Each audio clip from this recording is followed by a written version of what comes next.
To have passion in life is everything. What's your Everest? Oh, Is it yeah. that 200-inch buck? They just look so impressive when they're wide. Especially running away.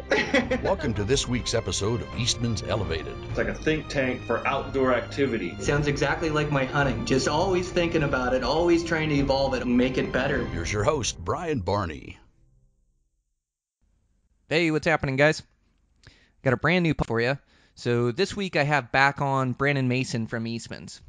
Brandon Mason, he's just a stellar human being. I really enjoy our conversations, both in person and on the phone, and then also on the podcast. He's just a wealth of information. I love his approach to hunting, and he has such great balance, too, between family and hunting and work obligations. He's just an extremely good guy, and he's had a lot of success this season, and it's really fun to see. It couldn't have happened to a nicer guy, and so we get into it on the podcast and kind of talk about his season and break it down and what he did right and what he did wrong and what he learned from it, and it's just fun to share in his success. So I enjoyed the conversation. I think you guys will enjoy it too. Sponsor for today's show is High Mountain Seasoning. High Mountain Seasoning, it's a great company. I've been making a ton of jerky here this year, and it just gets used up that way. I think I've done like 4 or 5 giant batches, and I just bring them with me every time I'm hunting, and me and my buddies get into them, and it's just so good. It's like candy. So I really like their jerky seasoning. I like their original. They have like a pepper and garlic blend that's really good, and then the one that I'm going to try next is like this spicy lime one. That one looks really good to me, but they have absolutely everything for processing your own meat. They also have marinades for steak. Anything to do with sausage and pepperoni. They have the casings for it. Everything you need for processing and making your own, delicious meats, they've got it. So High Mountain Seasoning, thanks to those guys for sponsoring the podcast. Yeah, over there at Eastman's, man, it's been fun. Just sharing in everybody's success. Like I say, Brandon's had an extremely successful season, and then Guy and Ike, Scott Reekers, he's coming up on the podcast. He's had a great season. I just saw a buck that Ike shot, just a giant buck that he was able to harvest, and then I saw Guy harvest one as well, and I know Dan Bacar's had an amazing season. I'm trying to catch up to him and have him back on the podcast. He's so good and articulate on the podcast, and such a diehard bow hunter like me that we gel and mesh really good, and so it makes for a good conversation. But we'll get caught up with him. He's just been hunting like a madman, like me. And my bow season here in Montana, bow season has finally come to an end. What an incredible last couple days. I had to get back to work, but the final weekend I went out, just snowing and cold, like 10 degrees, and blowing out of the north, and deep snow, and the elk just piled out of the mountains. It was such insane huntings. I just had some incredible encounters. It's so close. And I'll talk about that. I'm gonna record a solo podcast, just my thoughts on the season, and thoughts on encounters and things that I've learned. And you guys know me, I like getting on these solo episodes and having a bit of a therapy session, and then just what I want to work on moving forward and the hunts I have left. And it's just been an absolutely incredible season. Sharing it with good friends, sharing in their success, some success of my own, some amazing adventures. I am truly blessed in this life, like, to be able to do what I love to do. So it's just amazing, and got a couple hunts coming up with my daughters that I'm really looking forward to. So working with them and their shooting positions and the rifle, and my youngest daughter, this is her first year being able to hunt, so I'm really excited to share that with her. So we're getting all ready. The youth hunt is Thursday and Friday, where the youth can get out before the general season and do a little bit of hunting, which is just a great opportunity that Montana provides. So I've really been working hard with her, and then we're going to try to sneak out Thursday and Friday and get a little hunting done. So extremely excited for that. And then have the muley rut coming up.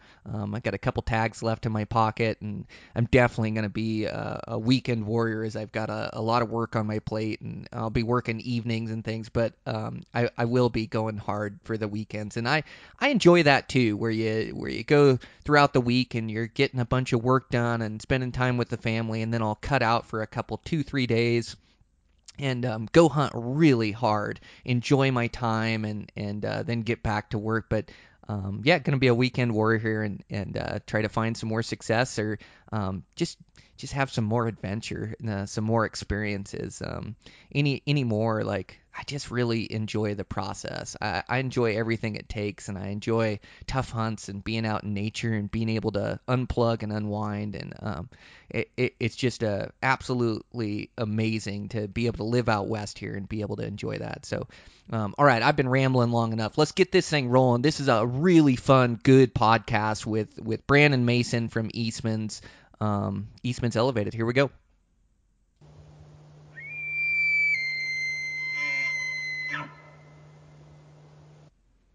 All right, I'm live here with Brandon Mason from Eastmans. Brandon, thanks again for being on with me, man. I appreciate it. Oh, I appreciate it. We were talking just a few minutes ago that it's been a while since we've been able to do one of these together, and especially with the craziness of the fall hunting season, it's been, we've all been running ragged 100 different directions, and it's so fun to see all the success photos pop up on our text messages. And I think with all the advancements in technology over the last 10 to 20 years, I think my favorite thing is that we get to send hunting pictures around easier. It is fun. It's great to share in everybody's success, and it takes so much hard work and effort, and especially in today's day and age with public lands and the pressure in that, it's really fun when somebody's successful to be able to congratulate them in real time, and then see everybody else's congratulations and comments come through. It's pretty neat to share that with friends. Yeah, and I think we all have that. You'll send it out to a group of some of your closest friends or family members, and like you said, it's just fun to see all the comments going back and forth, and, oh man, what did he score? Oh, kudos to you. Oh, that's awesome. You had your son with you, or, whatever the comments are. It's always positive, and it's like everybody's on the same team. Yeah, absolutely. Well, and yeah, your son with you, that was your story. You had your son videoing for you this year, and you were able to get a nice antelope down. Yeah, ironically, it wasn't planned this way, but both Jordan Brashears and I were hunting antelope in our own home states, and our boys, who are coincidentally about the same age, in that preteen to early teen age, they spent a lot of time with us in the field anyway, and Jordan would take his boy Wyatt out with him, and Wyatt filmed him shooting an antelope, and Hunter was out with me, and Hunter spent, I can't remember how long Jordan and Wyatt were out, but I know we sure spent a lot of days and a lot of trips and a lot of beating our head against a wall trying to get that done. And it was so funny because I think we made 3 or 4 trips out there to try to get one with a bow, and opening weekend in August, I missed one over a water hole. We were sitting under some salt cedar trees, and he just came right in perfectly at 30 yards, and I just shot over him. I mean, I just screwed up. And Hunter did a great job of getting the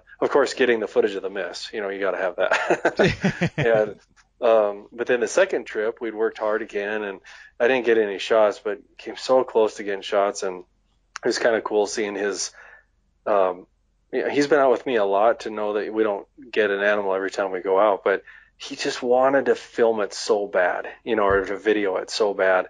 He was so not like throwing a tantrum or anything like that, but you could tell he's just really bummed. He just really wanted me to get one, and he wanted to be the one to video it. And he's like, "Man, Dad, I thought we were going to get it done." I'm like, "I know, maybe we can get out again." And we tried everything from water hole, both in natural cover and sitting in a ground blind. We did back-to-back days of 14 hours in the blind or in the natural cover in 95-degree heat.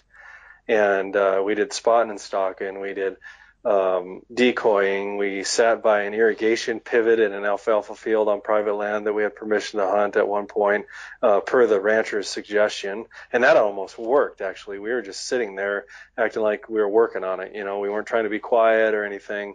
And we had antelope that came within like 10 yards of us. But of course, they're always on the other side of the obstacle from where I was at. But we tried that. We tried ambushing them. We tried, everything you can imagine, crawling through cactus and 100-degree weather and all that stuff.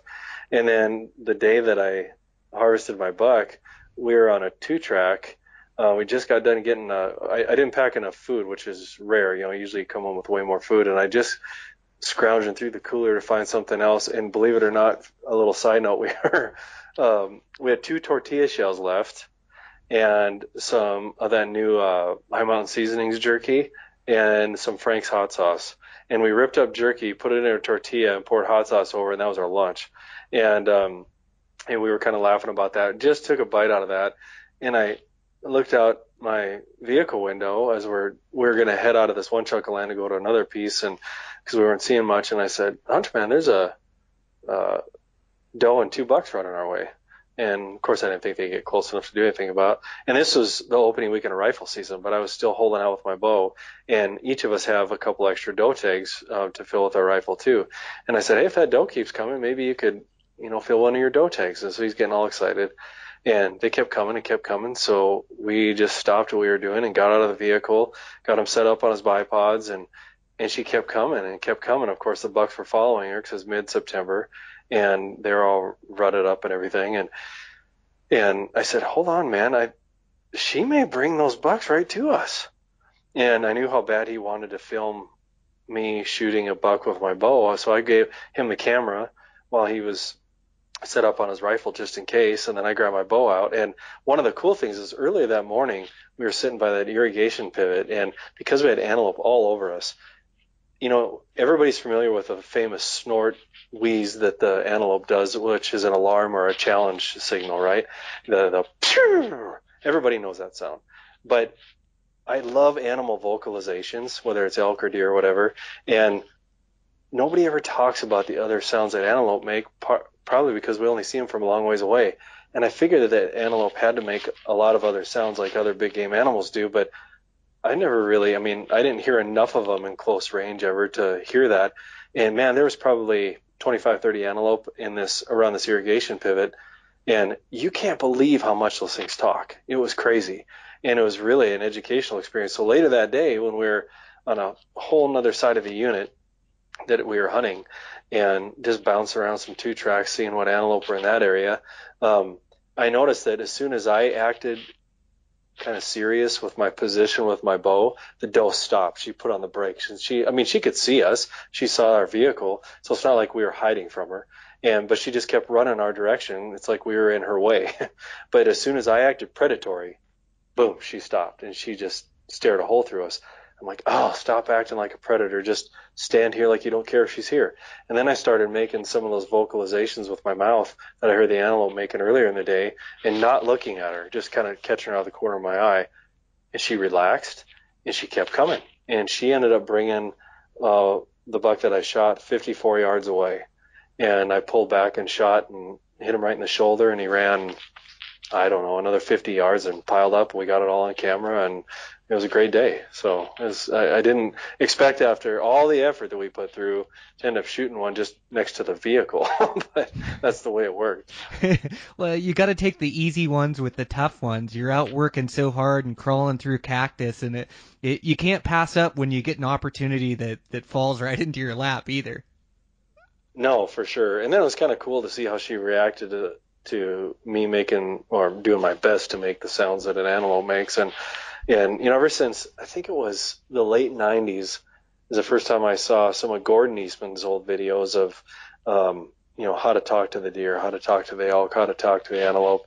And I just seeing how the animals were responding to their calls, I was just enthralled with that. And I love calling animals and talking to them and their lingo and having them respond. And of course it doesn't always work out, but when it does, it's so fun.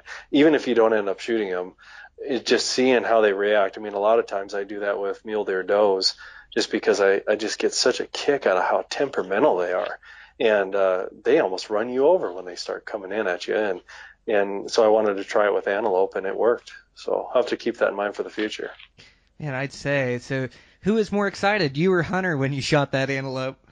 Boy, I don't know. He was pretty pumped. I mean, he was on cloud nine, and I think he was more excited for me because I filled my tag, and I was more excited for him because he actually got to video the whole hunt start to finish.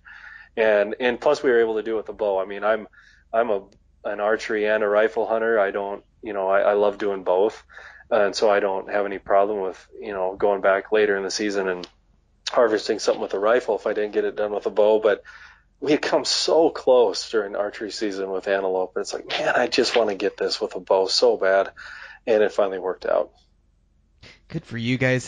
Those antelope can be so challenging. They seem to humble me every single year. Like, I forget how tough they are, and every year I have to remember, they just don't let you make any mistakes, ever. Like, they don't make you pop over a ridge line too high, or sometimes you don't even make a mistake, and they still catch you. And I was able to get I got one on my first stalk this year, a really nice heavy buck with good mass, and I just got lucky, Brandon. I just played it, and they worked into me, and I got a good shot on them. But then I had a couple of my Hawaii buddies come out and try to hunt antelope for the first time, and so I stalked a lot with those guys, and I saw a handful of misses, and those guys were waiting for close shots. But even when you have everything go right, those antelope are small targets, and they'll jump a string, and not just duck a string like a whitetail. It seems like they're 2-3 steps out of the way by the time that arrow gets there. Not every one will do it, but about 1 in 3 or 1 in 4 will jump that string like that. But just the trials and tribulations, I don't know how many stalks these guys had, and they're incredibly talented and skillful hunters. It was a new animal, and they can see so good, and they're in that open prairie that they had to learn some hard lessons too about waiting for them to get into a good place. And another thing that I really picked up on this year too is you're waiting for those antelope to be in a good spot, but it seems like by the time you get to that good spot, they've already moved, or they're already gone from that ravine or that draw. And so you almost got to get in and kind of coyote them like you would in elk herd, where you just kind of get in close, and you kind of keep with them, and don't let them know that you're there, or don't let them know that they're being hunted, but you just let them be antelope and just be patient, and you never rush it. And it's amazing how those antelope will put themselves in a bad spot, and then you're right there in striking distance to capitalize on it. So I had a lot of fun hunting it with those guys. And then another one of my buddies, Clint Casper, we took him out on the eastern side of the state. We were me and my buddy Dan had elk tags, and I was kind of scouting for a hunt coming up, and then Clint had the only antelope tag because me and Dan had tagged out. And so we would hunt mornings and evenings for elk, and then the whole middle of the day we'd hunt for Clint's antelope. And he was coming all the way from Ohio, and he harvested a nice antelope out here last year. It just took him day after day, stalk after stalk. And so it was fun to take him out there, and some of the bucks out there were just incredible. And then on the last day, we're just getting ready to leave, and I spot a lone buck. I walked out to this edge, just a little bit of extra effort, where I'd walked off the road to look down into these sagebrush coulees and draws that kind of rolled down, and I spotted this lone buck there. And this buck, I mean, I've been hunting antelope for 15 years, and he's bigger than anything I've ever killed with my bow. He's just a giant. And so I told Clint, I said, yeah, there's a good buck there by himself. And same thing happened, where he was stalking around the ridge to where the antelope was, and by the time he got there being quiet, that antelope had moved and then bedded down. And so he adjusted his stalk and went back around, was patient, and then got a good shot on that buck. And man, he killed like an 80-inch antelope that was 16 inches just with all this mass, and it finally came together for him. So it's been fun, but I've also been humbled this season, even getting it done on my first stalk, just because I've been hunting with buddies, and whether you're hunting with them or stalking with them or watching through that scope, you just want to see them, be successful, so bad. It's like watching antelope TV through the scope, and you're dang near just as excited as you would be if you were hunting them yourselves just watching them through the scope or being there with them on the stalk and trying to get a range for them. Or I shot some video for my buddy Sean. We got some incredible video, but man, are those things challenging. So how cool for you to pull it off with Hunter, and you guys have this goal and work hard at it, all season, and then coming into rifle season, and you guys end up being at the right place at the right time and making the right moves and put that thing on film. I can't wait to see the film put together.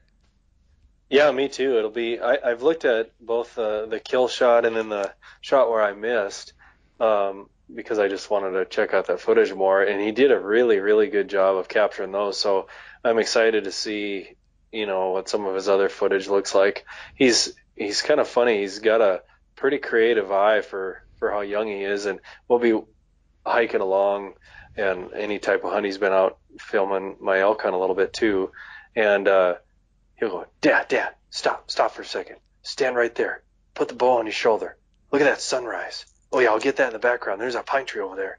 And he has all these ideas that it doesn't even cross my mind. I'm on a mission and I'm going, and he's like, whoa, stop right there. And it's like and I've never taught him to do that stuff. That's just the way his brain works. Yeah, a videographer, a photographer in the making, for sure. Yeah. My daughter's the same way. I've got kind of that creative brain where I'm constantly thinking of shots or video I want to take, and same thing where I've had my daughter video for me before. We do this adventure hunt every year where we go out to harvest a buck with her rifle. She likes to rifle hunt, and we'll do that. But then I have my bow with me, and so last year we filled out early, and she did some videoing for me, and so it's just really fun to spend time with her. But yeah, she's got such a creative brain. Like even her photography is just amazing. I've just taught her everything I know about cameras, which isn't much, it's just everything I've picked up over the years. But then she's starting to learn even more advanced things with that camera, and she just has her own eye for shots that she takes shots that I would never think of to take. And it's kind of like I've showed her how to use it and taught her everything I know, but then she has like her own perspective on things, what makes a good photograph or what makes good video. It's really cool to see their brains work, and then just to spend time with them. And it is like you are a team out there, and so you get back and forth and you get this experience together that I don't think you'd get any other way. Like you get it hunting together, but it's a pretty unique experience when you're trying to video or trying to photograph and spending time and working as a team. I really enjoy it. It's fun to watch those young minds work. Yep, it is. And they're, the term that I've heard a lot of people use for the past, 10 years or more probably, is that the kids now are what they call digital natives. I mean, they that's all they know. They don't know life when it was film. They don't know life when it was analog stuff and, for lack of better terms, crappier technology. So all they know is what's now, and it's so natural for them. We're at that age group where when we were kids, none of that stuff existed. And then, we were in that high school, college, early adulthood stage. It's when it really started ramping up. And so we grew with it pretty easily.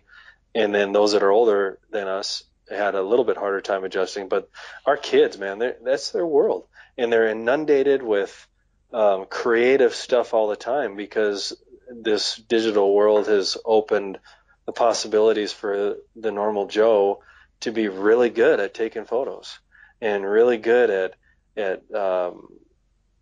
maybe graphically designing something. Whereas, man, 30 years ago or 20 years ago or whatever, you had to have a degree in that stuff and you had to dedicate your career to that.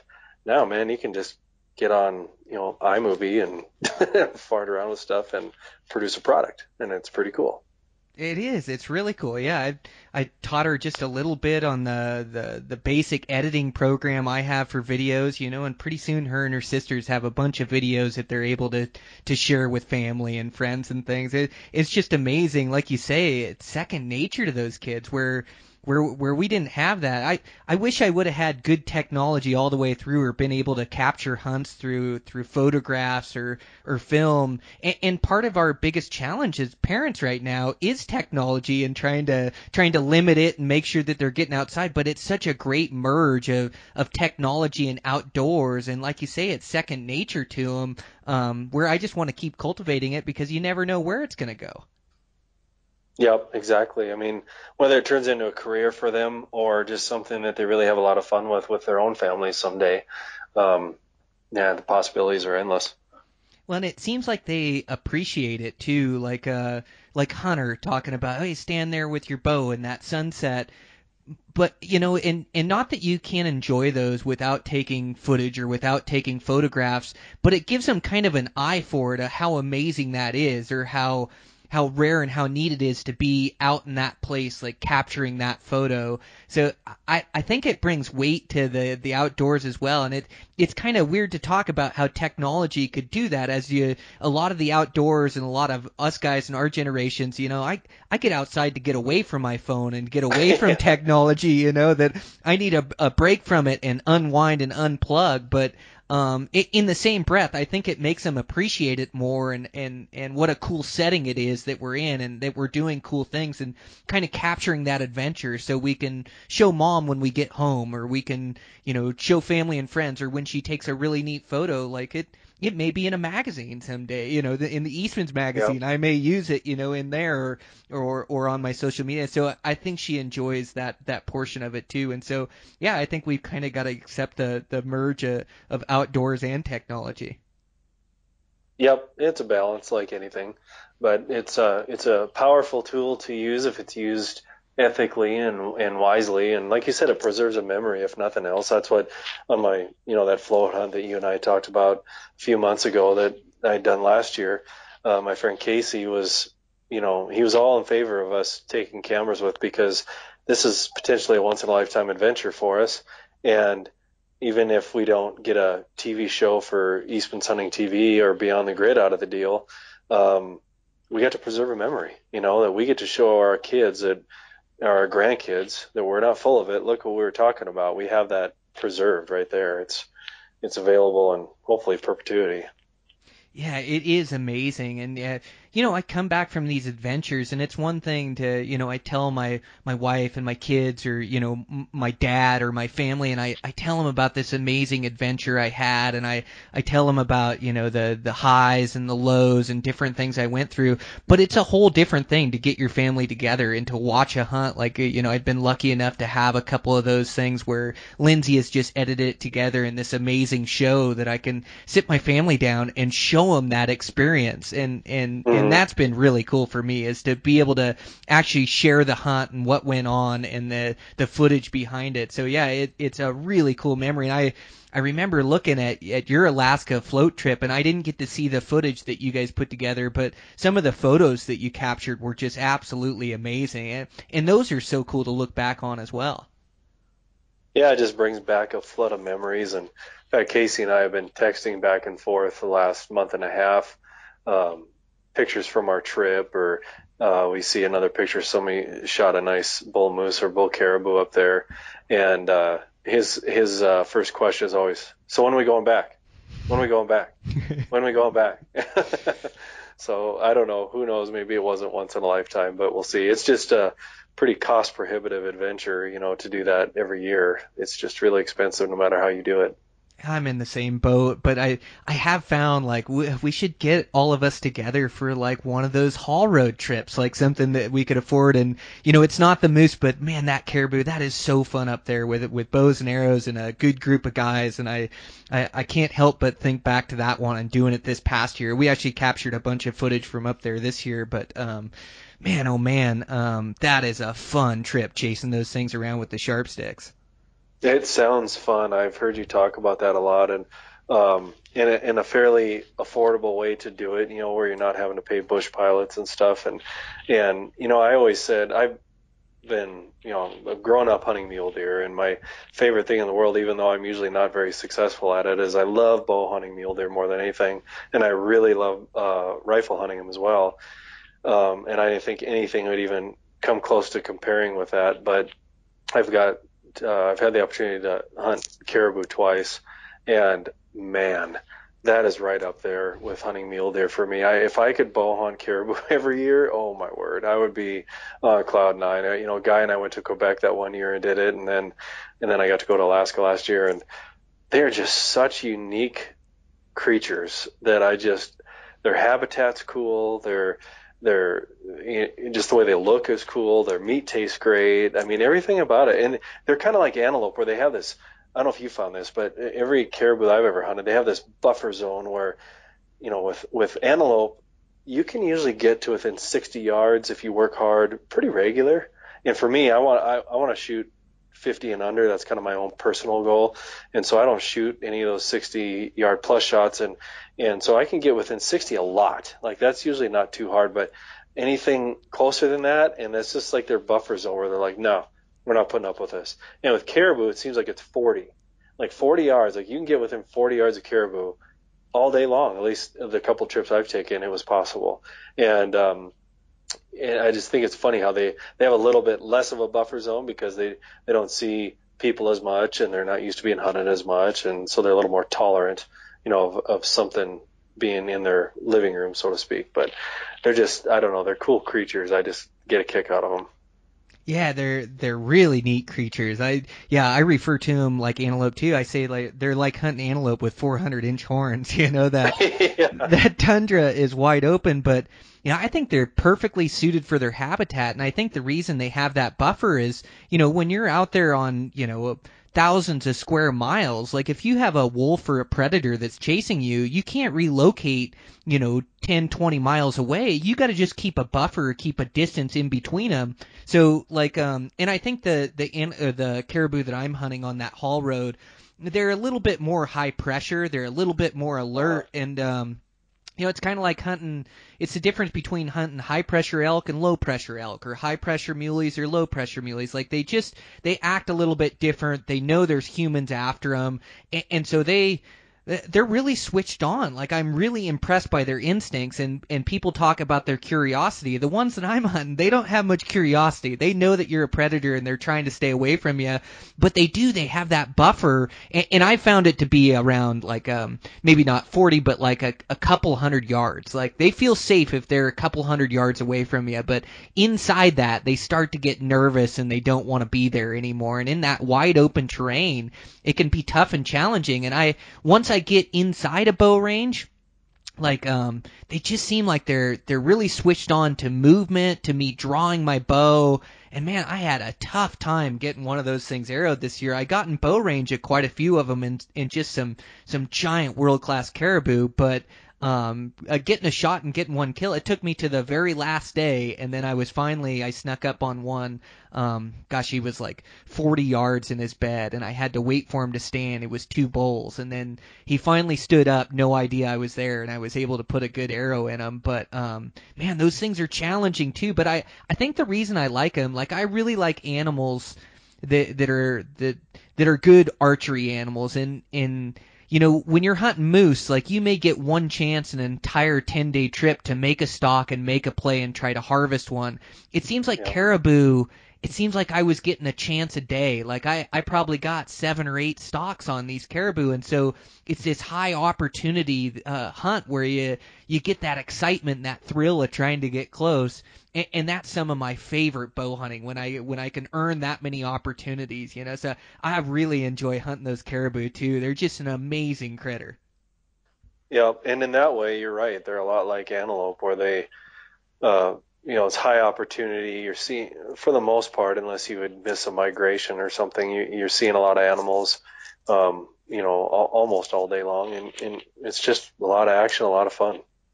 Yeah, well, that spot, we had talked, I think the last podcast we did was on that Alaskan adventure, and we actually floated 2 rivers that were pretty well side by side.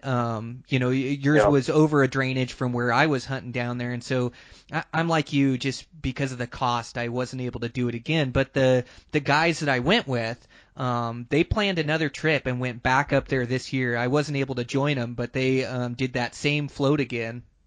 And they hit the caribou migration perfect, and they killed 3 bull caribou between the 3 of them. And the bulls they killed were just amazing. Just the palmation and tine length, and we're 100 miles from the nearest town. It's super remote. But man, oh man, the quality they harvested was amazing. And then they ended up getting I think it was a 64-inch bull moose, just a gorgeous Wow. bull moose. Just down, and a lot due to the effort that we put in when we were up there, as we scouted everything and found camp spots and where the bulls like. Well, they found them in our first camp downstream, right off the bluffs that we had hunted, and found that bull and was able to harvest him. So they had a real successful trip this year, being able to get one moose down and then the 3 caribou. So I was sure excited to see those messages come through. Like we were talking earlier in the podcast, I think I got a DeLorme or a Garmin InReach message from them that they got a bull down. I was super psyched for them. And then once they flew back to town, they sent me pictures, and so excited for them. That's it's such a lot of commitment to get in there, and then you're living floating down. It's such a great experience, and I was just really happy to see him have some success this year on a bull moose. So that was pretty cool to see. Yeah, I bet. That is awesome. Did they say anything about how their river conditions were? Because I know somebody that floated the river we did, and last year the river that we were on is kind of feast or famine. So if they get enough moisture, it is raging fast, and that's the way it was for us. In fact, a couple times I thought this may be more than I bargained for because it was going so fast. But the flip side of that is you're dragging all the time. And the guy that went on that same river that I know this year, so it was an 80 river mile float, and I think he drug for half of it. Oh my gosh. He literally, the first half of the 80-mile trip, he drug his raft the entire way. He said he didn't float one time. Oh my gosh. That is I brutal. I can't even fathom that. Like, I mean, we had to, drag a couple times where, maybe we picked the wrong channel or something to go down or whatever, but it was nothing, compared to what he had emailed us on. And I'm like, man, that does not sound like fun at all. He said, needless to say, I know every stretch of that river system intimately. Oh, he had to be so sore and so worn out by the end of that. Dragging those rafts is tough work too. Oh boy, yeah. Yeah, I haven't got in depth with these guys. I need to sit down and go over their hunt and how it went. But they hadn't mentioned having to drag so much. I know, the top end can be, a little shallow up there, and where it really gets bad up there is when we start to get the freezes, because it freezes all the ice and up top, all the glaciers, and so then the rivers run pretty low, but then it gets into pretty good water down below. So they hadn't mentioned anything, but I'll have to get together with them and ask them. I think if they would have had to drag 40 miles, that would have been said somewhere. Yeah, I would assume so. Yeah. But yeah, you just never know what you're going to get up there. You never know what you're going to get with any hunt. And in every hunt, it's so weather dependent. It reminds me of like elk season. This year, like every elk season, I've hunted the last, 20 elk seasons in Montana, but every year is so different, and it's all due to the weather, and the weather, the weather in the summertime, was it dry? Was it wet? How much hot temperatures did you have? And then once it comes into season, the moisture content, the snow, the fires. We had 2 big fires in our valley this past year, but it just all affects the elk and their habits and behavior so much. So much of hunting is dependent upon the weather. It's just amazing. Yep. Yep, you're right. Elk season especially, it depends on where you're hunting, I guess, but when you hunt in this part of the country, in the Rocky Mountain West, if you don't get the right weather, it seems like the rut won't turn on when you think it does. And, it can affect their running behavior and where the wallows are at if everything's dried up. And then if you have a fall, like you remember the one last year or September, this whole region had a ton of snow.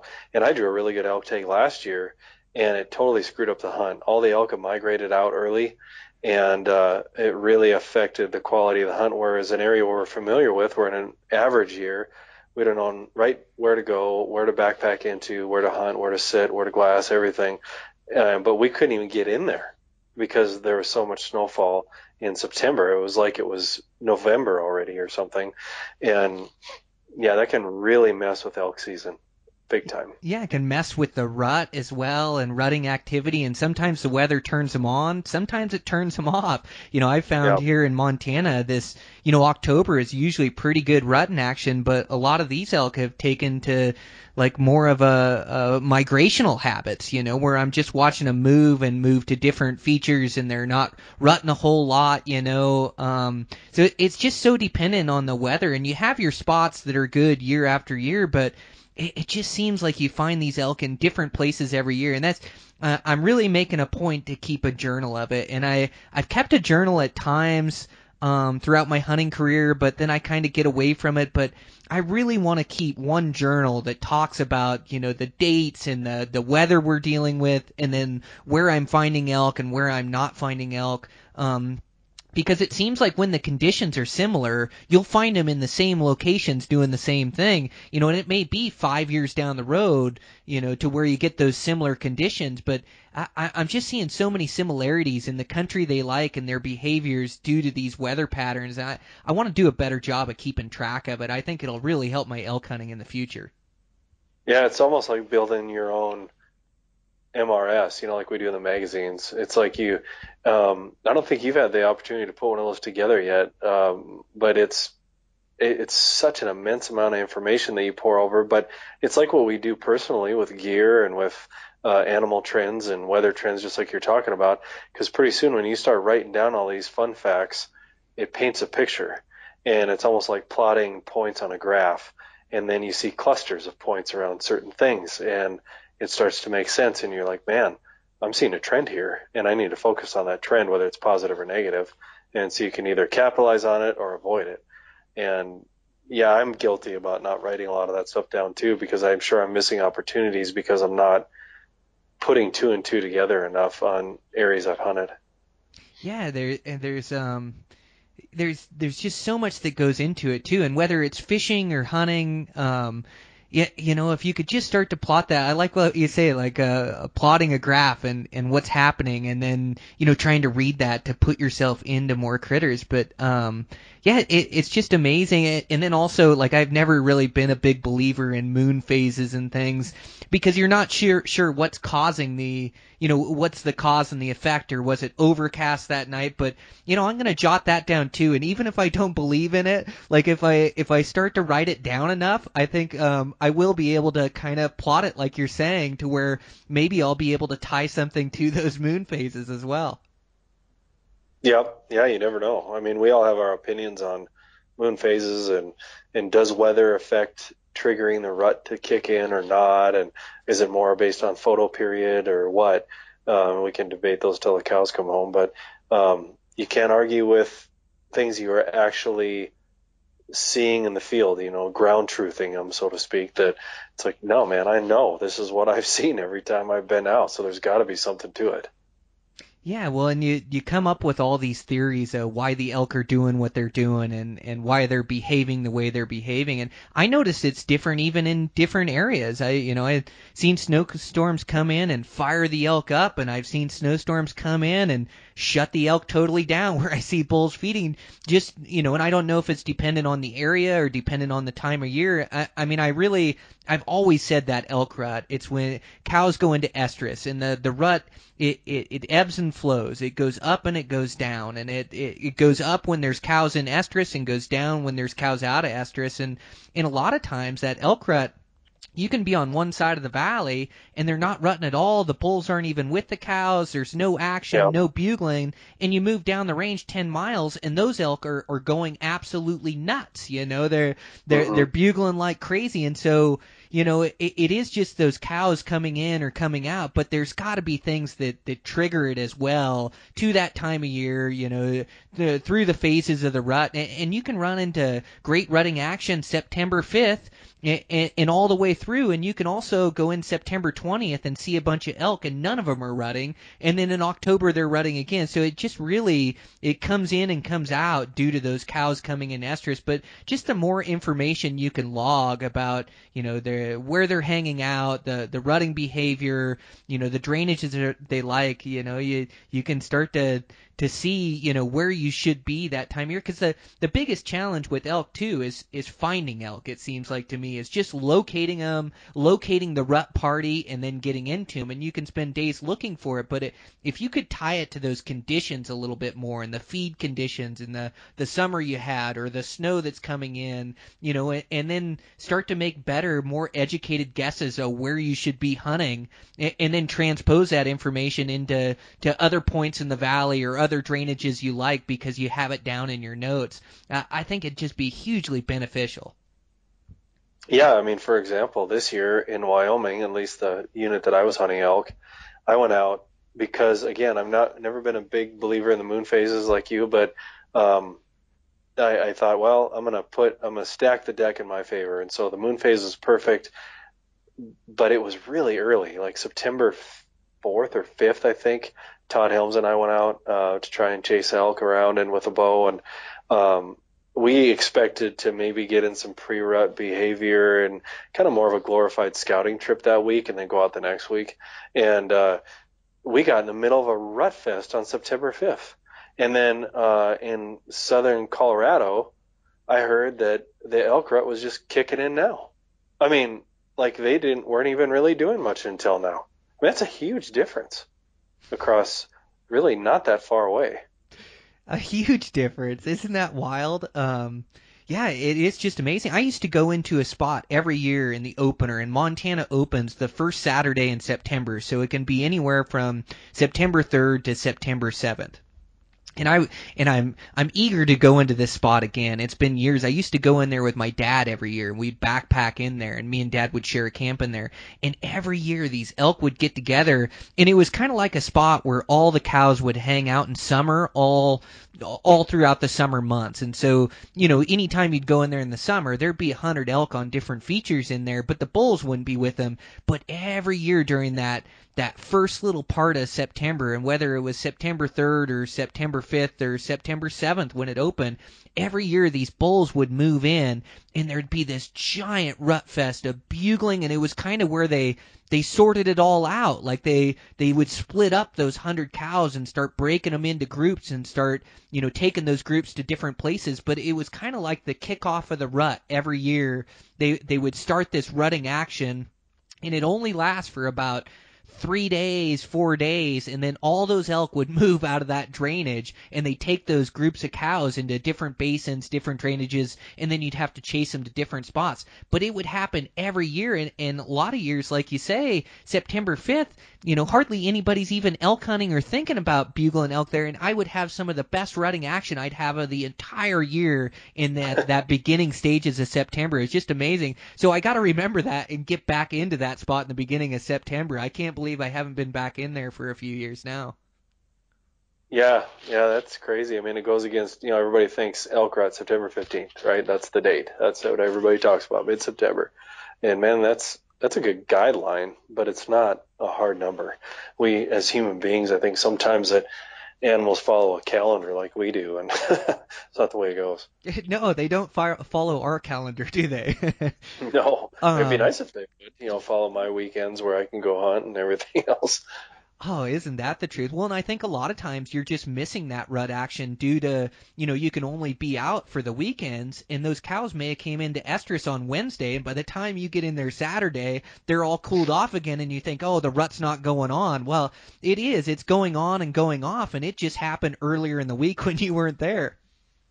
Yep, exactly. Yeah, well, and I've also had really good elk hunting in October, and I've been elk hunting hard here, and it hasn't been the best October for rutting action, but we're still finding and getting into elk. But I always like this October season, and I hunted the breaks for quite a few years, and I used to love October because it's a high pressure unit, and everybody'd take their time that third and fourth week of September. By the time October got there, nobody was in the woods. You had the whole place to yourself. And these elk, they were still rutting really hard. They tend to group up that time of year.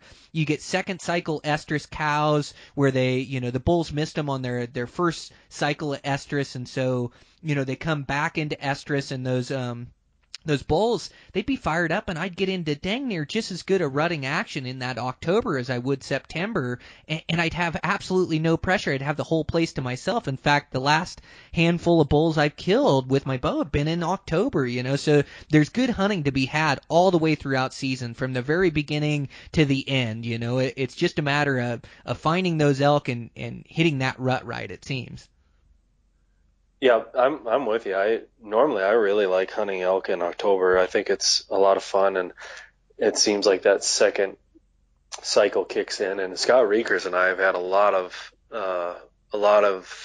good elk hunting in that early October time frame, or we'll go into an area, like, not all states offer this, but for example, in Wyoming, a lot of times the archery season butts right up to the rifle season, and so you can go in the last 3 or 4 days of archery and maybe get it done with your bow, but if you don't, you're right there for opening day of rifle and ready to go. You know where all the elk are at. And there's been times where him and I backpacked about 8 miles into this one area, and we had so many elk bugling around us one night.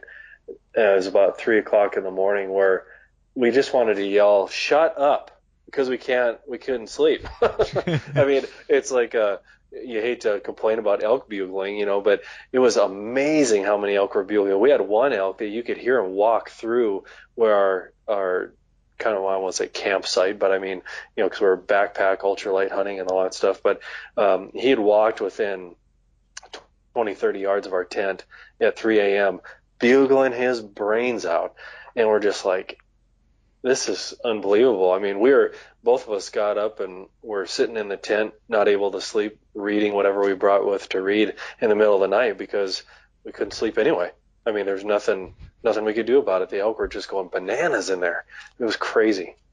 Yeah, that's a good problem to have when you can't sleep. There's too many elk bugles. I just love that at night, though. In that night, what a great time to locate elk. I think that's one of my biggest secrets is, the elk hunting is such morning and night. And sure, you can get those days where those elk will rut, into noon and middle of the day, and they do get up in middle of the day and rut, but they're so nomadic by nature that it seems like I spend a lot of my time looking for elk, but you can only look for them in those mornings and evenings. And sure, I glass middle of the day and I cover some country, I look for sign, but really, that first hour and that last hour for being able to spot them in meadows and see the herd and know where they're at. And so your window is so short to find those elk, that I use that night to locate elk quite a bit. And whether I'm backpack hunting, just to get up on the ridge where I can listen to a couple different drainages and just throw a bugle out. And you don't want to bugle too much. You definitely don't want to call one in, but just to get that answer to know where they're at. And I know, this season, I located a lot of bulls by calling at night and going, okay, there's one. Now I know where I'm going in the morning. I know where this bull is, where, before that night or before that evening, I didn't have any elk located. I was going to have to start from scratch, but I just love that, throwing a call out at night. And we also did like a lot of day hunting from my house. I live in a great elk valley, and so we can hunt the morning and then come back to the house and I can get some work done or do be productive in the middle of the day. Or sometimes we'd stay out all day and hunt or camp out for a couple days, do like a 2-3 day mission. But a lot of days we were just day hunting, and so when we were traveling back to the house at night, we'd just stop and just kill the truck on our way back home, and I'd throw out a bugle up into a drainage, or we'd hike to a little hill at night and throw out a bugle. It's amazing how many elk you can locate at night because they're rutting hard all night long. It's such a great time to locate elk, it seems like. Yeah, it's just like some of those times when you're in the field when a lot of other hunters have already hunted hard, during the season. The animals know, they can tell when there's no pressure. And obviously there's a reason why they're active at night is because we're not. And, it's a great opportunity to locate animals for sure. And they're pretty vocal, during that time. I love it. Yeah, well, and I can't tell you how many times I see this, and I mention this. I dang near talk about it every article I write, and every time I'm talking on the podcast, it's just that extra effort to be out to that last light, or to make sure you're hiking in the dark in the morning to be at that first light spot. But I can't tell you how many times this year where I've seen people leaving, or you go through and you see people back at camp. Like there was this campsite that there was actually a lot of elk around this campsite, but everybody was camped in this campsite, not right around like a couple hundred yards away, but like within a mile or two of this campsite, and you could see the fires going at night or in the evening, and people back at camp and starting on dinner, and gosh, you'd glass up there, and these elk are just starting to come out, and it's almost like people wear themselves out throughout the day looking so hard when the elk aren't out that by the time it gets to evening, they've almost given up and they're back at camp, and that's when you locate them, is that last hour. Yeah. And I had it just the other night where there was one truck at the trailhead, and I was just glassing. I was on a good vantage point, and I was just setting up for that last hour, and I saw these guys coming down the trail, get down to the truck, and they're opening their doors, and just about that time, I glass up on the feature above them, and there's elk just piling out in the meadows, and there's 3-4 bulls, and they're coming out, and they're starting to bugle, but I think they're just too far away from these guys. But this is the exact trail that these guys just came out of. It sits right above it, and these elk are coming out and going nuts as these guys are hopping in their truck and then driving down the road and leaving, and we're all guilty of it, and I'm sure people have seen me too, where I'm getting ready to leave and there's elk coming out, or I just miss them and don't see them. A lot of times when you're on the feature, it's tough to glass that feature, but it's just amazing how many times I've seen it this year where just that just staying out, that last hour, that last little bit of light, that's when those elk like to come out. Yeah, especially in areas where they're heavily hunted, or if they're the bigger bulls, they're big for a reason, like we all say, and they've been through this rodeo who knows how many years, and they're like, it's about time for those guys to go back and start cooking supper. I guess I can start rutting again. Isn't that the truth? Yeah. No, you wonder how conscious they are of that, but I'm sure they don't think it through in that detailed. But it's just, I don't know. The animals know. I mean, we're in their living room, and it's no different than if somebody would come into our house and have camouflage clothing on that looks like our Lazy Boy recliner, and you walked into your living room, you'd know something is weird. You know what I mean? Like something's different. The sounds are a little different. I'm trying to put two and two together in my own home here, my own living room. Something's not right, and it feels weird. That's what we're doing when we're, in their backyard is they're there every day. I mean, they know what every bush should look like, what the smells are supposed to be like, what the sounds are supposed to be like. And when you really stop and think about it, especially with a bow, it's amazing how many times we're successful in spite of all that, because the odds are sure stacked against us. It's such a great analogy, because you're right. Like, maybe sometimes you don't think those elk are spooked, but they're aware of your presence. Like, they know something just isn't quite right. And I think those are when your best opportunities come, is when those elk have no idea that you're there, whether, it's perfect wind. And of course, if elk get your wind, they're going to spook out of there. But you're right. It's like somebody sitting in your living room, and you just get that feeling, even though they're in camo and they're in you'd feel their presence. You'd feel that there's pressure in there, and you'd act different, the same way an elk does. And I think that's maybe the key to harvesting them is just trying to be, so low impact in the woods, and not making, whether it's smelling your campfire or tracking tracks all the way through their bedding grounds or whatever the case is. But if you could just be low impact and not let those elk know you're there and let them be elk, it's amazing what you can get away with as far as movement and as far as, stalking in on those elk. And maybe your first call setup is going to be your best setup just because they're not aware of your presence. I think that's maybe your best opportunity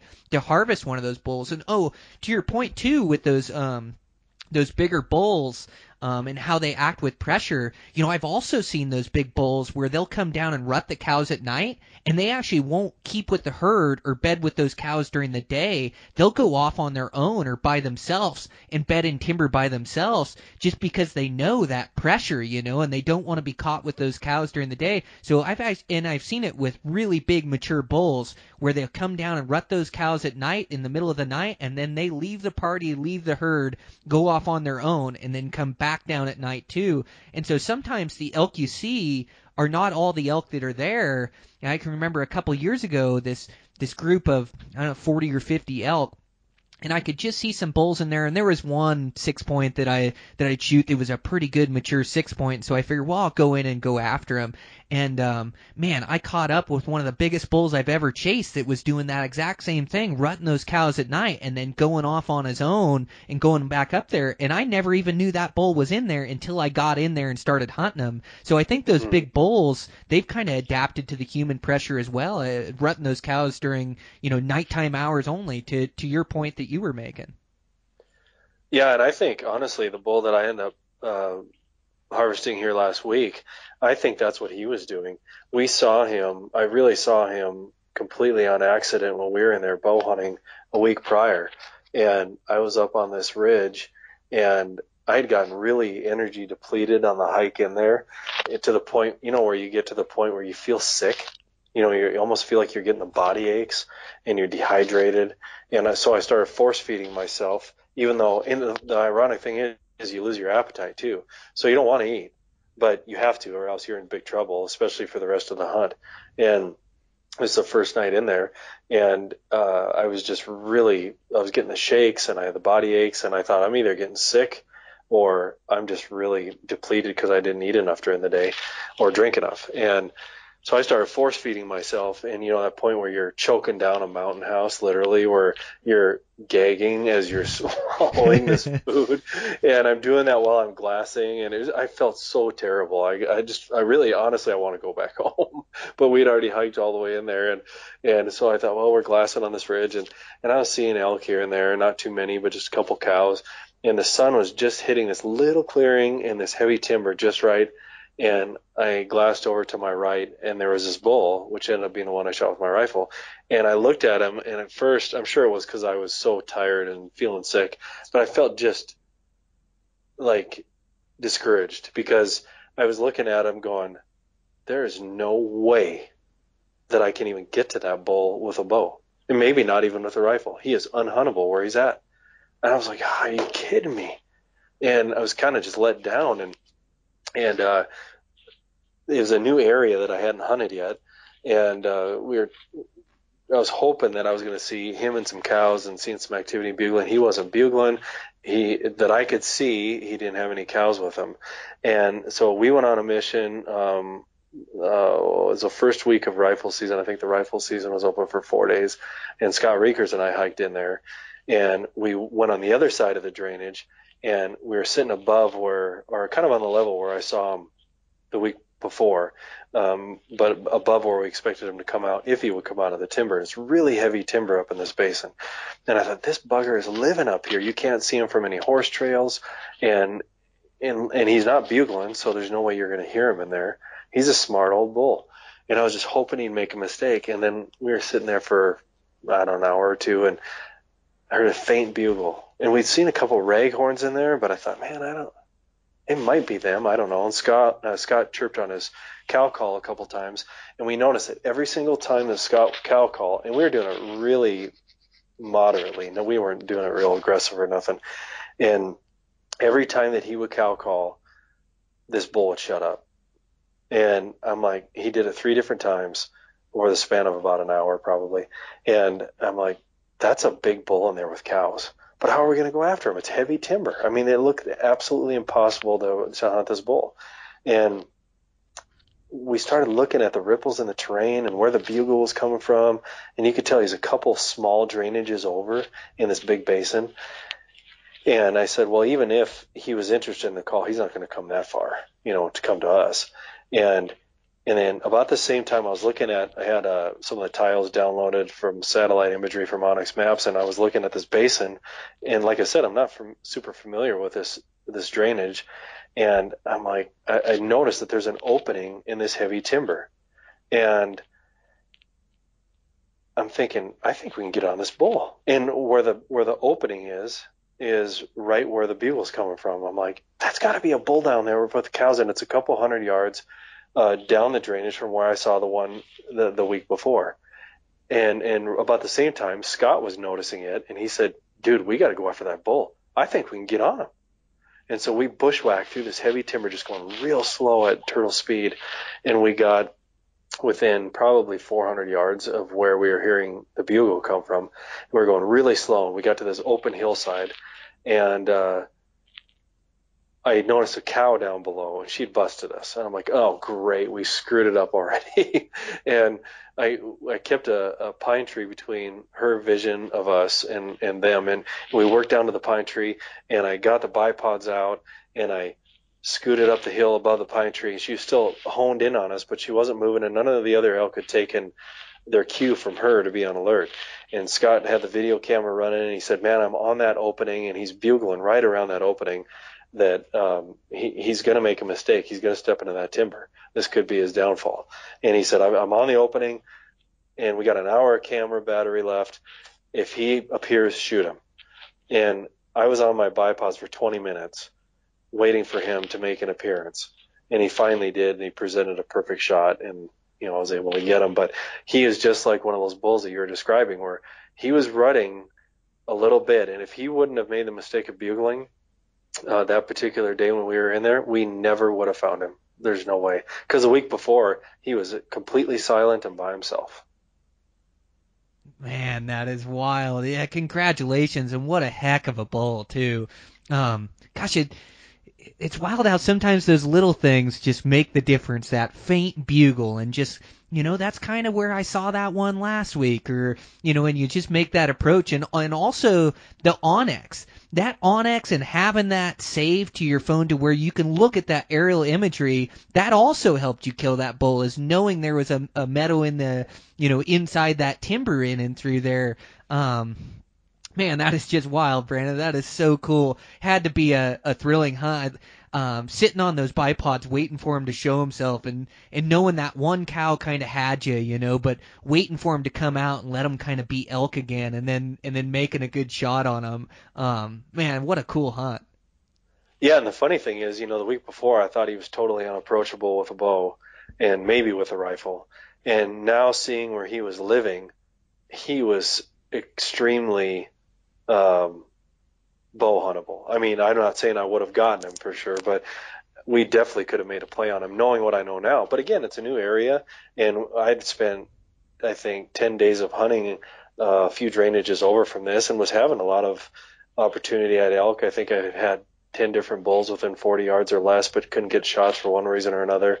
And so we decided to try this other area just to check out what's going on, and and it ended up producing. I'm, thankful that I had some good friends that know the area really well, and they keyed me in into how to get into this one particular spot and everything. It's not like I just found it on accident and found a big bull and shot it. It wasn't that easy. I mean, this is years of intel from guys that know it like the back of their hand, and I just happened to know them.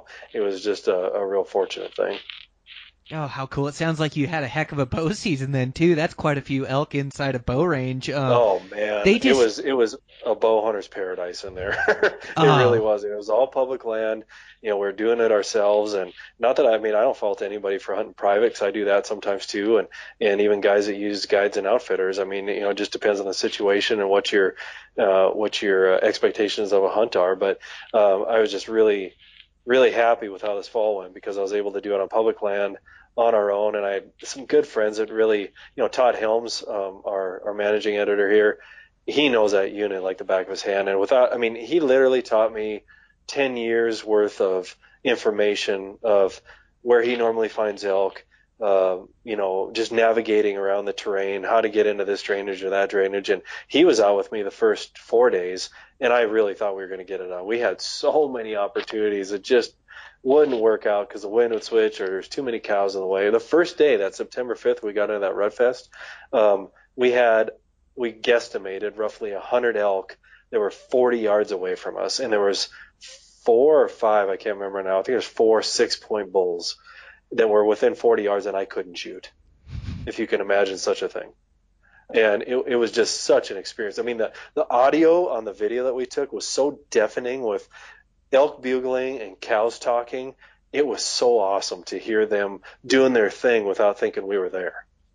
Man, that is so special. That being into that great elk hunting, it takes so much effort, and a lot of times it takes trip after trip and day after day. But when you finally get into a rut fest like that, it's just amazing to be present and living and be there to witness that, and then to have the challenge of trying to arrow one. And I do know what it's like to have those elk so close. They have such a knack for making the right moves at the right times for them, the wrong moves at the wrong times for us. But just whether it's a limb or whether it's a tree or, in between the trees, or they're always moving and you cow call at them and they don't stop, or they just have such a knack for making those right moves and not offering or presenting a good shot. But how cool that experience. That's what I live for, is getting into those elk like that. That makes your whole season. And then, to be able to punctuate it by going back in and to continue to hunt it and then killing that really nice heavy big 6-point that you did. What an elk season, man. You're a happy hunter, freezer's full, and good experiences to go along with it. I couldn't be happier for you, man. That's awesome.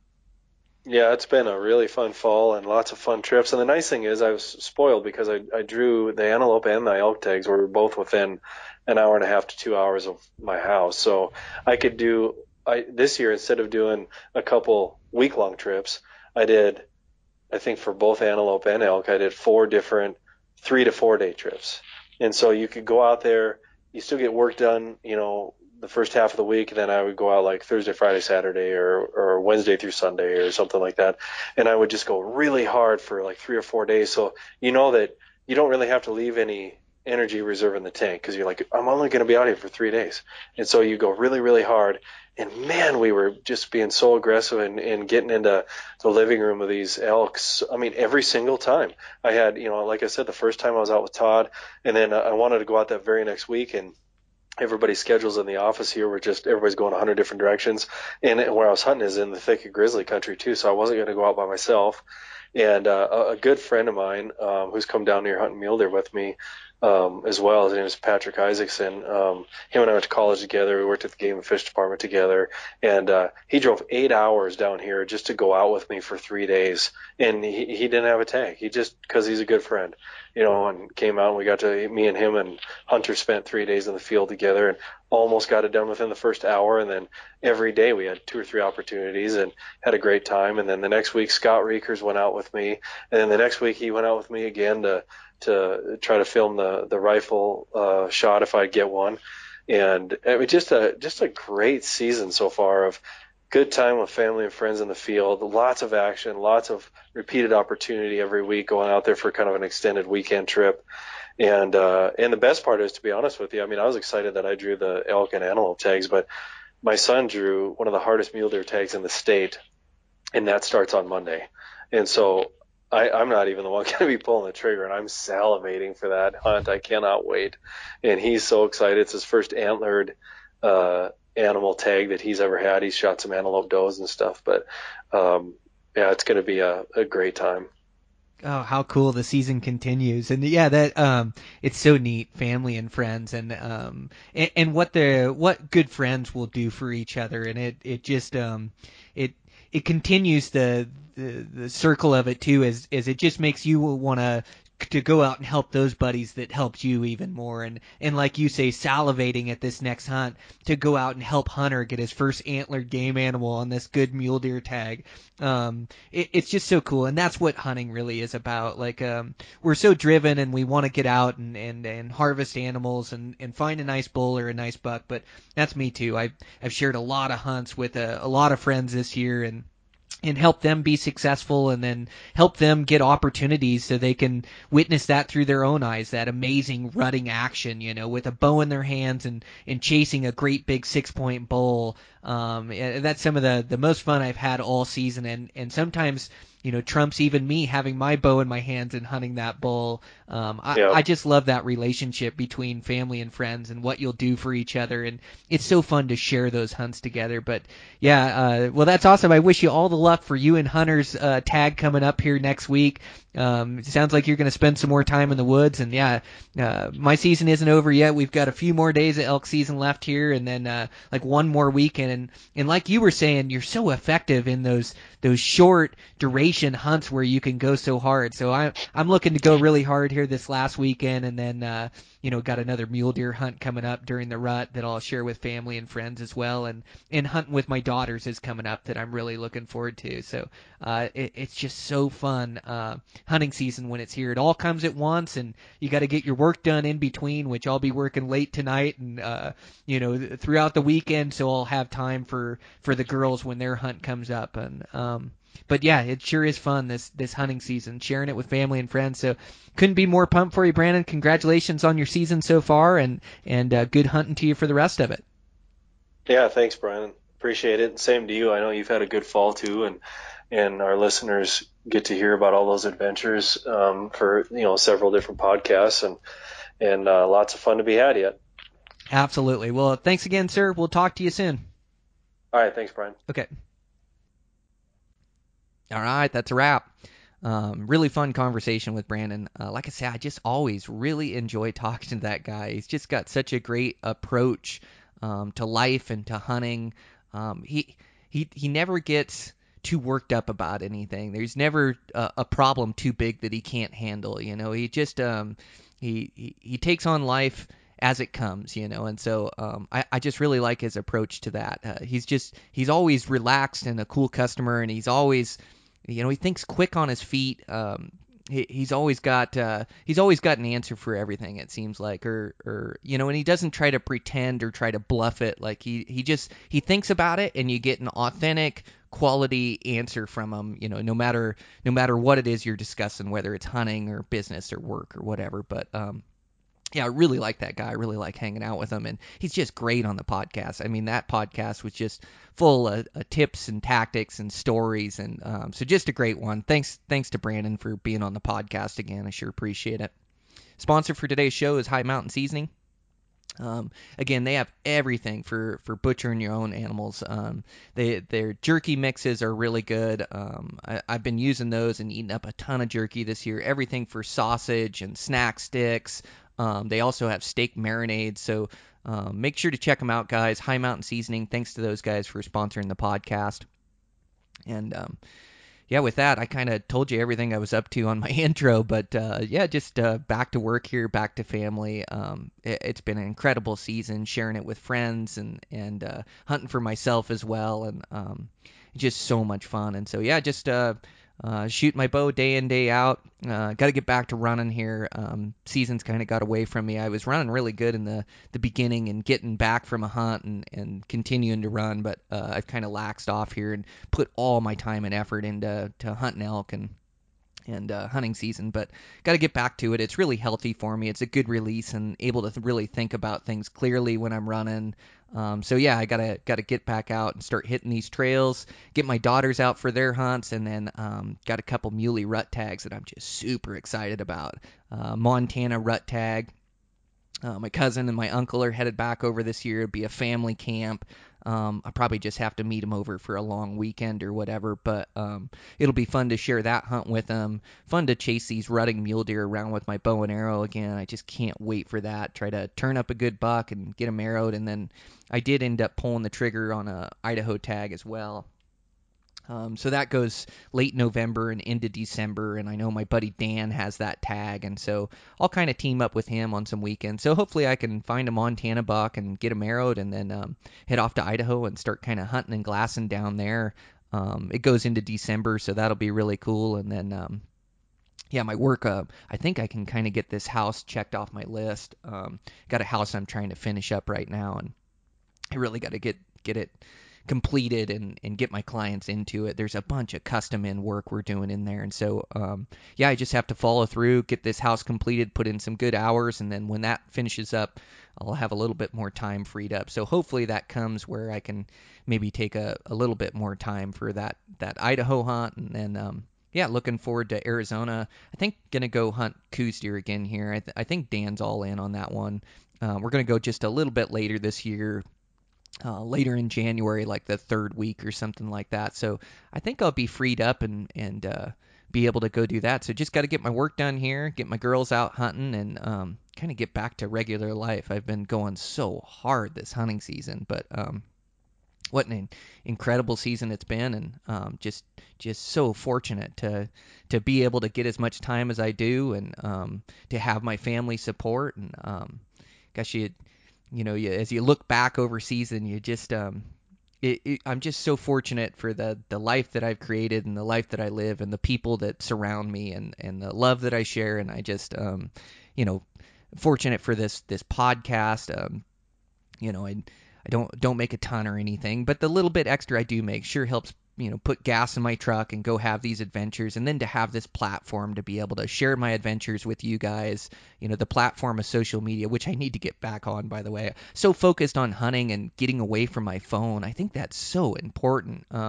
We're just so connected to our phones nowadays that it's nice to get a break from it. And mine is such a cause of stress and anxiety too. And I need to I need to do some thinking about it and really look at situations different that come my way. It's always like anytime my phone rings or I get a text, I always think it's something negative. I always go to worst case, and so it's almost like anxiety before I look at it. I got to get away from that. I gotta just have a different approach to it. But it's good to have a break from it and not be so connected to that dang thing. I've got some new rules I'm implementing. Having my first couple cups of coffee in the morning before I look at it, and then, we're all going to have stress in our lives, and it's just how you deal with it and how you handle it. So, just trying to get back to that approach. I'm going to, take the best moves I can, or I'm going to handle things or come up with the solution that I need to do, the best way to handle the situation, and going to move forward doing that, and then not worry about it or stress about it. So, this life, it's all a work in progress. I thought it might, you think by the time you're late 30s, you got life figured out and you're an adult, but I think you just keep figuring out life and keep trying to get better at it and find more enjoyment at it, and you try to get more efficient and effective at your job and your family and your recreating. And so that's, I'm just on this journey to try to